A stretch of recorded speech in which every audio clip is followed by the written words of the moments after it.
Hello, ഇത് നമുക്കൊരു നല്ല ബ്രേക്ക്ഫാസ്റ്റ് ഉണ്ടാക്കിയാലോ? ഇന്ന് ഞാനിവിടെ ഉണ്ടാക്കുന്നത് ഒരു ബൺ ദോശയാണേ. അതിനെടുത്തിരിക്കുന്ന സാധനങ്ങൾ 2 കപ്പ് പച്ചരി, 1 ടീസ്പൂൺ ഉലുവ, 1 കപ്പ് അവിൽ, 1 കപ്പ് തേങ്ങ. ആദ്യമായി പച്ചരിയും ഉലുവയും വെള്ളത്തിലിട്ട് കുതിർത്ത് വെക്കണം. 4-5 മണിക്കൂർ കുതിർന്നതിന് ശേഷം തേങ്ങയും അവിലും ചേർത്ത് അരച്ച് നമ്മൾ ഓവർനൈറ്റ് വെക്കുന്നു.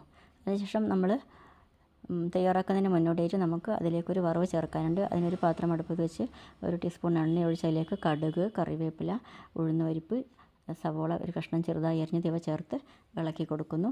മാവിൽ ഉപ്പ് ചേർത്ത് ഇളക്കുന്നു. അതിനുശേഷം നമുക്കൊരു ചീനച്ചട്ടിയോ അപ്പച്ചട്ടിയോ വെച്ച് നമുക്കിത് ചുട്ടെടുക്കാവുന്നതാണ്. അടിപൊളി ബൺ ദോശ നമുക്ക് റെഡി. ഇത് നല്ലൊരു ടൊമാറ്റോ ചട്നിയും കൂടെ ഉണ്ടാക്കി നമുക്ക് കഴിക്കാവുന്നതാണ്. ചട്നിയുടെ റെസിപ്പി ഞാൻ അടുത്ത വീഡിയോയിൽ പറയാം. ഇഷ്ടപ്പെട്ടെങ്കിൽ ലൈക്ക് ചെയ്യണേ, കമൻറ്റ് ചെയ്യണേ, സബ്സ്ക്രൈബും കൂടി ചെയ്തേക്കണേ. Thank you.